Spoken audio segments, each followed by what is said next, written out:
교육부가 만 5세 초등 입학 정책에 이어서 외고 폐지 방안까지 원점에서 재검토하기로 했습니다. 충분한 사전 협의 없이 설익은 정책을 추진하다 거센 반발에 부딪혀 결국에는 뒤로 물러섰는데 정부 정책이 오락가락하는 사이 대통령의 지지율은 또 하락했습니다. 주요 정국 현안 정호김 전 새누리당 의원, 조기현 민주당 법률위 부위원장 두 분과 함께 진단해 보겠습니다. 안녕하십니까? 네, 안녕하세요. 자, 먼저 교육 정책에 대해서 조금 자세하게 좀 짚어보고 다른 사안도 짚어보도록 하겠습니다. 오늘 이제 나왔던 얘기가 외고 폐지에 대해서도 원점에서 재검토하겠다. 결국에는 지금 지난 29일 업무보고에서 발표된 내용들 대부분 지금 원점으로 돌아가는 상황이에요. 교육 정책 이 전반의 과정은 어떻게 보셨습니까? 그러니까 초등학교 학령, 입학 연령을 5세로 낮추는 것에 대한 이해 당사자들의 그 반발과 비판이 정말 거세가지고 네. 교육부 장관도 상당히 지금 당혹해하고 있는 상황인 것 같습니다. 사실은 여론 수렴의 과정이 쏙 빠졌다라는 것 자체가 굉장히 답답한 일인데요. 아마 그렇기 때문에 이 외고 폐지와 관련해서도 이것을 여론 수렴 없이 추진했다가는 더 큰 반발에 봉착할 것이라는 그런 위기의식이 일단 작동한 것 같은데요. 실제로 지난 문재인 정권의 교육 정책 때문에 2025년이 되면은 외국어 고등학교도 그렇고 자사고도 그렇고요. 국제고도 그렇고 그 존재의 법적 근거가 아예 없어지기 때문에 2025년 이내에 뭔가 대책을 만들어야 되는 것은 맞습니다. 그러다 보니까는 지금 교육부 장관은 자사고는 존치하고 외고는 폐지한다 이렇게 단정적으로 얘기했는데 지금 그렇게 밀어붙일 사안이 아니라고 판단하는 것 같습니다. 예, 그렇군요. 자, 그렇다면 판단하는 그 근거 자체가 지금 얘기했던 것처럼 여론 수렴이라는 절차 뭐 이런 것들인데 사실 이 모든 과정들이 반발하는 이유는 단순히 여론 수렴뿐만 아니라 좀 설익은 정책이 아니냐 이런 얘기가 나오는 거거든요. 이게 대통령 업무보고 아니었습니까? 네. 대통령 업무보고는 이제 선거 때 공약사항 또 인수위 과정에서 그 선별한 또 국정과제 그것을 가지고 이제 구체한 검토한 내용을 가지고 대통령 업무보고를 하게 돼 있습니다. 29일 날 대통령을 직접 모시고 독대 형식의 업무보고를 했습니다. 그 과정에서 나왔던 얘기거든요. 이미 다 정리가 돼 있었어야 됩니다. 그리고 과거 정부 같았으면 일부 부족하거나 미흡한 부분이 있다고 하더라도 업무보고 자리에서 참모들 아니면 교육부의 담당 국장들 다 출석시켜서 물어보고 확인하는 과정을 다 거쳤었습니다. 그런데 이번에 독대형 업무보고였다고 하면 그 전에 충분히 검토가 됐었어야 되는 게 전제가 되고 대통령도 이에 대해서 사전에 충분히 알고 검토했었어야 되면 되는 자리였다고 보는데 전혀 이제 그런 과정이 생략돼 있었다는 것이고요. 뭔가 업무보고 자체에서도 조금 문제가 있었다. 예, 그렇습니다. 이게 이런 문제, 5세 취학 연령 문제도 그렇고 외고 폐지 문제도 그렇고 지금 말씀하신 대로 5세 취학 연령 문제는 이미 과거 정부 때부터 국책연구기관에서 연구가 다 나와 있어서 교육부 내부에서 충분히 문제의식을 다 갖고 있는 내용입니다. 자사고 외고 폐지 문제도 지난 정부에서 이미 말씀한 대로 2025년도에 일반고 전환을 하게 돼 있습니다. 그러면 이렇게 업무보고가 들어왔으면 대통령 업무보고 자리에서 누군가 문제 제기를 했었어야 됩니다. 이거 기존에 추진한 정책과 다른 내용의 이 업무보고가 들어왔는데 왜 이렇게 돼 있느냐라는 문제 의식이 있었어야 되는데 그때 대통령의 발언은 신속히 간과라는 것이었습니다. 그러니까 내용에 대해서 지금 당, 정청이 전혀 정책 조율 기능이 작동하지 않고 있고 대통령이나 대통령 참모들도 역시 이 부분에 대해서 전혀 검토하거나 조율하는 기능을 하지 못하고 있고 그 결과가 지금 이 설립고 졸속 교육 정책으로 나타난 것인데요. 이게 단순하게 아마 교육부의 문제가 지금 불거져서 그렇지 국정 전반에 이런 문제가 계속될 것 같아서 우려스럽습니다. 업무보고 자체도 여러 좀 혼선이 있었어요. 그러니까 업무보고 일정이 28일에 뭐 잡혀 있다가 29일에 잡혀 있다가 뭐 취소된다 했다, 연기된다 했다 그냥 강행이 되고 그런 과정들을 보면 지금 말씀해 주신 것처럼 국정운영 전반에 무엇인가 좀 소통이 부족한 것이 아니냐 뭐 이런 얘기도 나오고 있는데요. 이게 이제 전반적으로요. 이 정책 이외의 다른 정치적 요소 때문에 대통령의 지지도가 떨어지면은 다른 거를 아무리 옳은 말을 해도 일단 듣고 싶어하지 않는 그런 어떤 그 여론의 정서가 있어요. 예컨대 과거에 노무현 대통령 당시에 대통령의 지지도가 엄청 떨어진 상황에서 네. 원포인트 개헌을 하자 그랬습니다. 근데 사실 원포인트 개헌 필요한 사안이라는 걸 다 아는데 지지도가 떨어진 대통령이 그 제의를 하니까는 야당은 말할 것도 없고 당시 여당이었던 열린우리당에서도 굉장히 부정적인 이야기가 나오거든요. 예. 이 학령을 5살로 낮추는 것도요.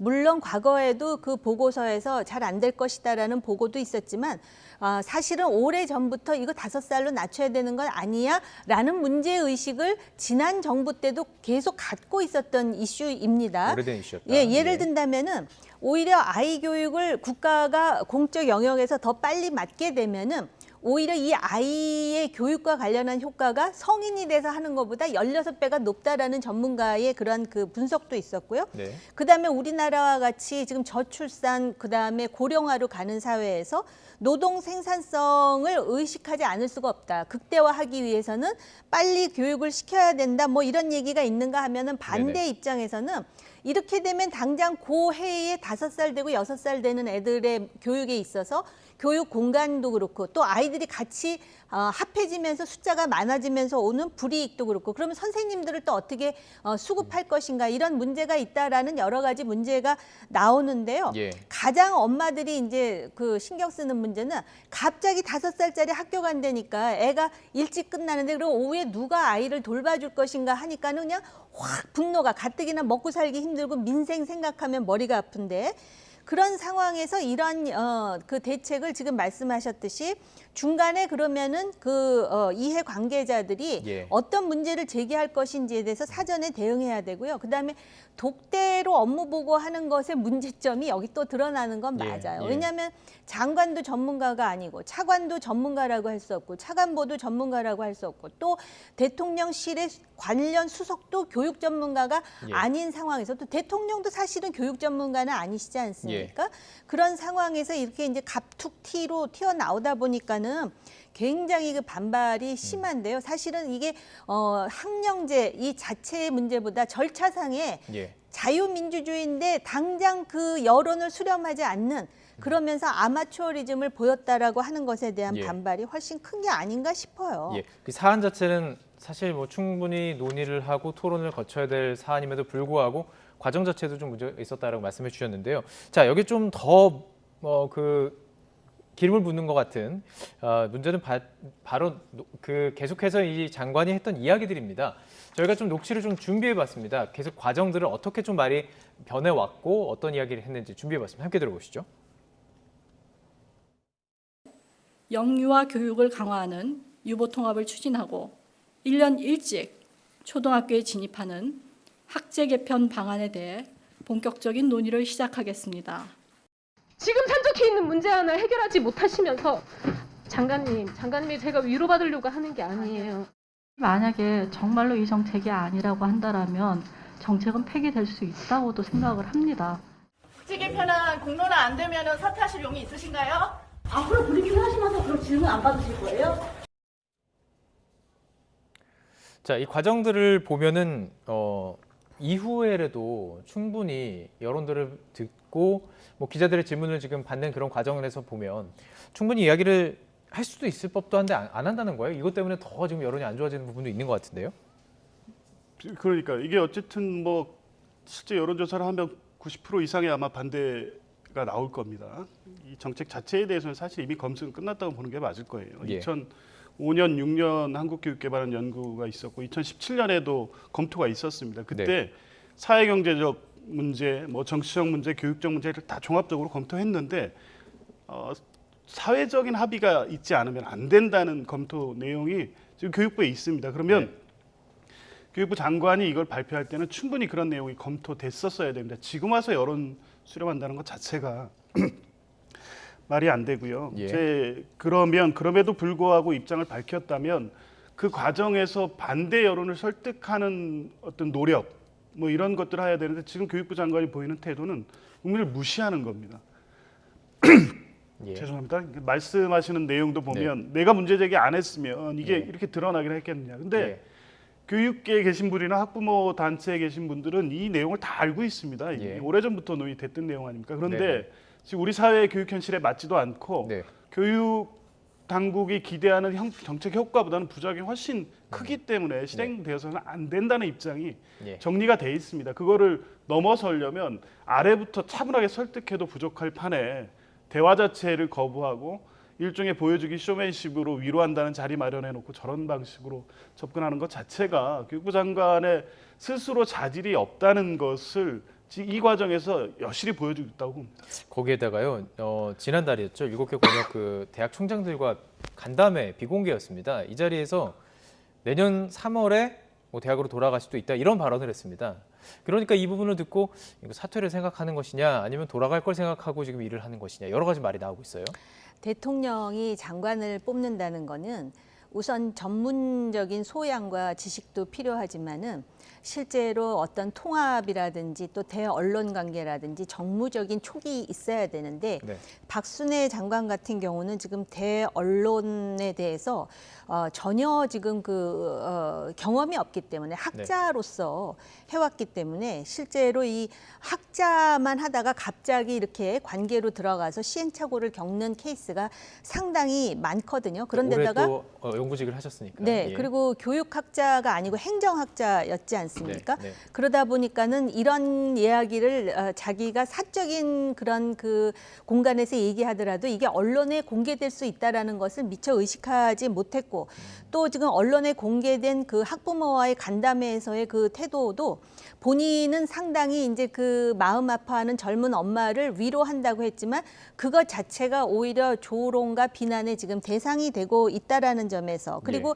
본인이 또 얘기를 하기를 처음에는 막 그 강력히 추진할 것처럼 하다가 만약 아니면 폐기할 수도 있다라는 또 자신 없음을 또 보여주기도 하다 보니까 솔직히 조금 갑갑한 심정인데요. 만약에 5세부터 초등학교 입학시키되 5세에 들어가는 그 어린이들을 위한 방과 후 돌봄에 대해서 어떻게 강화하겠다라는 대비책을 같이 병행해서 발표했다면 이 젊은 엄마들은 어떻게 바뀌었을까라는 거하고요.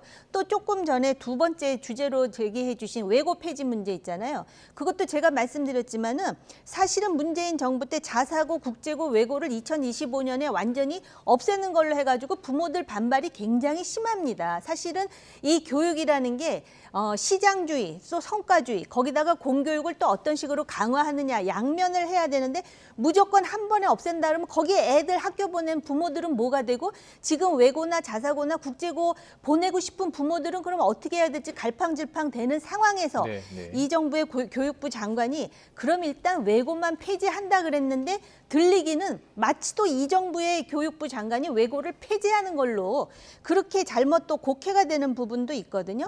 오히려 교육이 100년지 대계인데 실제로 전문가가 아니라는 것, 언론에 대한 대응이 부족하다라는 것, 그다음에 실제로 지금 아무리 좋은 정책이라도 지금 그거를 받아야 하는 소비자인 국민들이 수용할 생각이 없으면 이거 굉장히 힘들어지는 거거든요. 예, 그러다 보니까 사퇴 얘기 또 사퇴 요구까지 나오고 있는 상황입니다. 그렇기 때문일까요? 좀 지지율 얘기를 좀 넘어가 보도록 하겠습니다. 한 주 동안 잘 짚어봤던 얘기 주말에 또 한번 정리해 보면 좋을 것 같은데요. 지금 윤석열 대통령 지지율이 24%, 긍정 지지율이 24%까지 지금 기록을 했습니다. 지금 최저치죠. 그리고 과거 정권과 비교해서도 박근혜 정부가 당시 그 최순실 국정농단이 공개됐을 때 25%였기 때문에 상당히 낮은 수치를 보이고 있습니다. 자, 이 이유도 저희가 여쭤봤죠. 저희가 여쭤본 게 아니라 여론조사에서 물어봤죠. 자, 그 중에서도 인사가 23%로 가장 높은 수준을 나왔어요. 오늘 지금 이야기하고 있는 그 부분이랑 연결이 될 것으로 보이는데요. 이렇게 낮은 지지율, 뭐 지금 거의 나오고 있는 수치들이 나오고 있는데요. 어떻게 분석하십니까? 모든 여론조사에서 공통적으로 나오는 그 지지율 부정평가 이유는 비슷해 보입니다. 인사를 가장 많이 꼽고 있고요. 경험, 자질 부족, 또 독단적 리더십에 이제 특이할 만한 것은 하나의 정책 이슈가 지금 부정평가에 5%나 잡혀 있습니다. 그러니까 저것은 이게 이제 이번 주 하락에 중요한 영향을 미친 것은 맞습니다만 이게 전체적으로 보면 어느 하나가 제대로 돌아가지 않고 있다 이렇게 보는 게 맞을 것 같습니다. 그러니까 지금 상황은 뭐 과거 정부와 이렇게 비교하는 게 무의미할 정도로 실제 실패한 정권의 마지막 단계에서의 여론 그 지지율이고 네. 지지율뿐만 아니라 국정 전반에서 나타난 현상 자체가 정권 말기적 상황이라고 보여집니다. 여당은 풍비박산돼서 비상 상황이라고 스스로 선언하고 있고요. 대통령 참모진이 어떤 역할을 하는지 도대체 알 수가 없습니다. 예. 그리고 대통령실 주변에서는 이권 개입의 목소리가 계속 나오고 있습니다. 예. 건진법사가 실제 그 주요 기업의 어떤 로비를 한다는 정황에 대해서 대통령실이 뭐 주의를 대기업에 예. 촉구하는 이런 일 웃지 못할 상황까지 벌어지고 있거든요. 이거는 실제 대통령의 리더십이 거의 완전히 붕괴된 상황에서 발생할 수 있는 상황입니다. 그러니까 지금의 지지율은 단순하게 여러 가지 몇 가지 요인이 합해져서 24%의 지지율이 나오는 것이 아니라 예. 정권 전반이 국정 운영 전체가 정지된 상태나 다름없다. 이런 심각한 위기의식 속에서 쇄신책을 강구하셔야 되는데 예. 대통령께서 휴가 기간에 어떤 구상을 하셨을지 그리고 어떤 내용을 가지고 국민 앞에 서실지 한번 지켜봐야 될 것 같습니다. 예. 자, 강승규 대통령실 시민사회 수석은 지지율 하락에 대해서 이렇게 분석을 했습니다. 야당의 악의적인 프레임이다. 물론 이제 이후에 부족한 부분을 채워내가겠다 이런 입장을 내긴 했지만 이런 문제의식 자체는 또 어떻게 보시는지 궁금하네요. 강승규 시민사회 수석이 그 야당의 악의적 프레임 얘기를 하는 바람에 사실은 그 여론의 그 시선이 더 차가워졌다라는 측면이 있는데 네.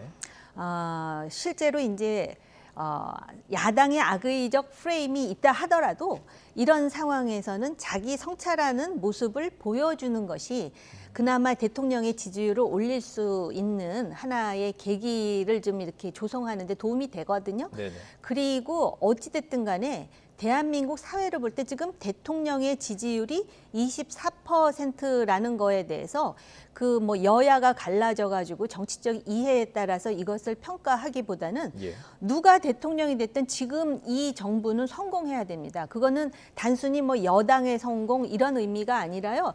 이 사회와 대한민국 호라는 점을 생각해서라도 성공해야 되거든요. 그래서 저도 사실은 굉장히 이제 아마 고민들을 많이 할 거예요. 윤석열 대통령을 지지했고 그다음에 정권 교체를 바랬고 그 당시 이재명 후보에 대해서 문제의식을 가졌던 사람들은 지금 고민이 많을 것 같은데요.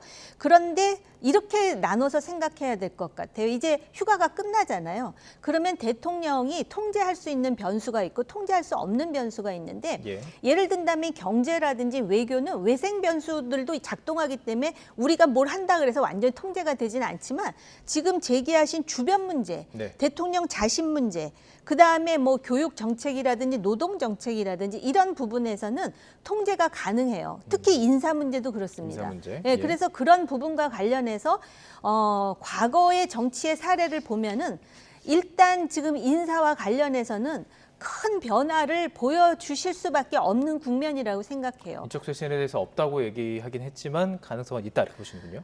인적 쇄신을 지금 생각하고 있는지 생각 안 하고 있는지 모르겠지만은 네. 인적 쇄신을 해야 됩니다라고 소리치고 싶어요. 예, 알겠습니다. 그것과 연결되는 질문으로 이제 넘어가면 좋을 것 같습니다. 자, 대통령실 채용과 관련해서 계속 이야기가 나옵니다. 이제 사적 채용, 그것도 김건희 여사와 관련된 지금 이야기가 계속 나오는데 대학원 최고위 과정 동기죠. 지금 대통령실에서 채용됐다는 보도가 나왔고 이것에 대해서 반박을 했습니다. 20년간 관련 업무에서 종사를 했다라고 반박을 했죠. 그러니까 일하는 건 사실이에요. 예, 어떻게 보셨습니까? 이게 대통령실의 해명이 나올 때마다 이 문제의 본질이 뭔지를 제대로 못 보고 있는 것 같다는 생각이 들거든요. 알면서 그러는 걸 수도 있다고 봅니다. 누군가의 절대적 영향력 하에서 문제를 인식하면서도 개선할 어떤 목소리를 내지 못하는 내부의 상황이 있지 않은가 좀 걱정이 되는데요. 다 알죠. 검증 거쳤겠죠. 형식적 절차라도. 그리고 청와대 대통령실 일하기 위해서는 어떤 검증 절차는 기본적으로 있습니다. 그런데 묻는 것은 왜 경력이 있고 그 분야의 전문가라고 하는 사람들은 다 김건희 여사와 관련이 있는 인사밖에 없느냐는 겁니다. 20년 경력인 사람은 많다. 그렇습니다. 예. 그런 분들이 뭐 홍보 기획 전문가든 예. 아니면 뭐 행사 전문가든 뭐 여러분들이 굉장히 많이 있지 않습니까? 네. 그중에 특별히 필요에 의해서 김건희 여사와 관련 있는 분이 한두 분 들어갈 수 있습니다. 그런데 국민들께서 분노하는 것은 인내하거나 허용할 수 있는 정도를 벗어나서 계속 나오고 있다는 부분입니다. 그럼에도 불구하고 단순히 그 분야의 전문가니까 문제 없다라고 얘기를 합니다. 또 더 큰 문제는 뭐냐면 그분이 홍보 기획에 대한 전문가로 대통령실 업무를 하고 있다고 하는데 김건희 여사의 홍보 업무를 하고 있다고 인정하고 있습니다. 김건희 여사의 개인적 인연 때문에 대통령실에 들어갔고 김건희 여사를 위한 업무를 하고 있다는 겁니다.